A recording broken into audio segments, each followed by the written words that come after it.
Kampenya Bariso Yeroo waltajjiitti dhufuudhaan haasaa gochuudhaan achumaan immoo humna yeroo barnoota naannoo Afaarii qopheessine yeroo waltajjiitti naatti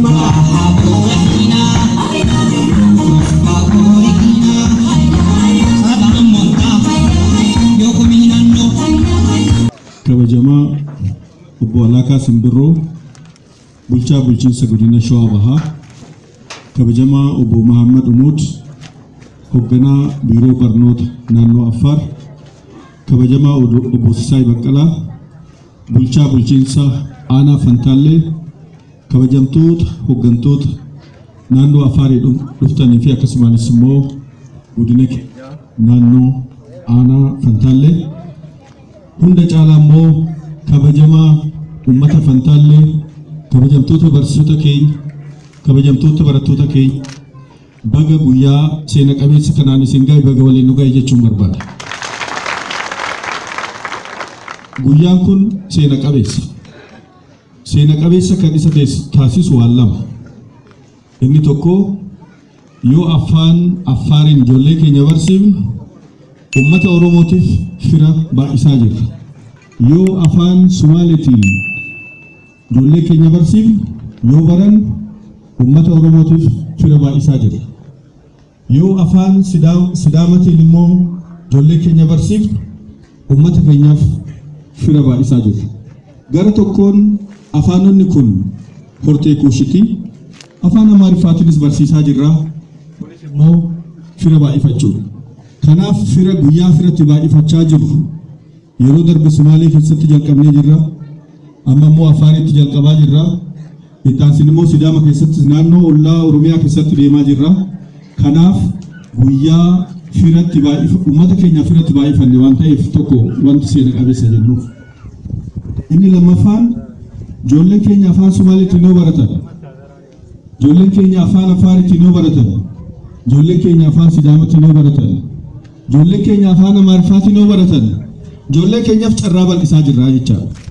Carraa hojii argachuu, carraa nama wajjin jiraachuu, carraa kalaqaa, carraa ijoolleen keenya sammuu bal'ifatanii waa yaadu, afaan lammaffaatiin afaan biraa barachuun faayidaa kana qaba jechaadha. Kara biraatiin namoonni tokko akkas jedhan Oromiyaan kun afaanuma qofa barsiisai, hojiin isin hojjettan kun hojii siyaasatii jedhu. Hojiin keenya hojii siyaasatii miti. Hojiin keenya hojii mala barsiisuu yookiin hojii peedaagojiiti. Hojiin keenya hojii xiinsammuu yookiin hojii saayikolojiiti.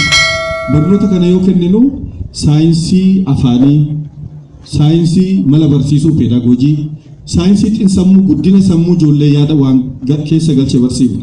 Kana jechuun sadarkaa tokkoffaa keessatti kutaa tokko amma afuritti ijoolleen afaan dhaloota isaaniitiin barachuu waan qabaniif afaan isaaniitiin barsiifna. Lammaffaarratti immoo afaan bal'ina addunyaa irratti dubbatamu uummanni baay'een walii galu Ingiliffa waan ta'eef Ingiliffa jalqabarraa kaafnee barsiifna. Olsiqan immoo kutaa shanoo gahan ijoolleen keenya naannoo biraa wajjin akka walii galan, naannoo biraa wajjin akka walitti firooman, carraa hojii akka argatan afaan filannee barsiifna. Fakkeenyaaf naannoo Sumaalee waldaangessuuf afaan Sumaalee akka dabalaatti barsiisa. Naannoo Sidaama waldaangessu afaan Sidaamatiin barsiisa. Naannoo Affaarii waldaangessu afaan Affaariin barsiisa. Kan biraatis akkasumatti sadarkaan deemnaa jechaadha. Kun saayinsii isaas eegeessu waan deemudha. Namoonni tokko afaan adda addaa barsiisuun biyya diiguudha jedhanii yaadu. Inni kun uf jaalachuurraa kan ka'e malee afaan adda addaa barachuun biyya diigu. Kana waan lama kaasee isinii kaasuun ibsuu nan danda'a. Fakkeenyaaf Hindii fudhan. Biyyi Hindii Eeshiyaa keessa biyyi jirtu kuni ummata biliyoona 1.2 ol qabu. Hindiin biyya Hindii kana keessatti jiddu galeessaan afaan Hindii fi afaan Ingiliffaan hojjetu. Yaa ta'u malee kutaa biyya adda addaa keessatti afaan 16 afaan hojii qabu. Naannoleen 16 jechaadha. Afaan jiddu galeessaa fudhannee kan 16 kana hoo qabannee waliigala gara afaan 18 afaan hojii ta'ee Hindii keessatti tajaajila. Kana qofa odoo hin taane biyyi afaan guddaa qabdu Hindi waliigala afaan 454 dubbatama Hindi keessatti. Hindi afaan adda addaa naannoo keessatti dubbatamuu isiitii fi afaan guddaa hojiirra oolchuun isaanii Hindi hin diigne. Hindi addunyaa keessatti diinagdee guddaa qabdi. Diinagdee tiriliyoona tuqaa tokko sadii qabdi. Diinagdee guddaa addunyaa keessaa jaaffaa jedhamu jecha. Hindi maaliif hin diigamirree afaan baay'ee waan barattuuf. Biyya keenya dhufamu afaan baay'ee barachuun federaalizimii dhugaa hundeessuun biyya akkamitti diiga biyya hin cimsa malee. Kanaafuu bu'uurri jara kanaa sobaa jecha. Kara biraatiin asuma biyya Afrikaa yoo fudhanne biyya Afrikaa kibbaa afaan hojii 11 qabdi.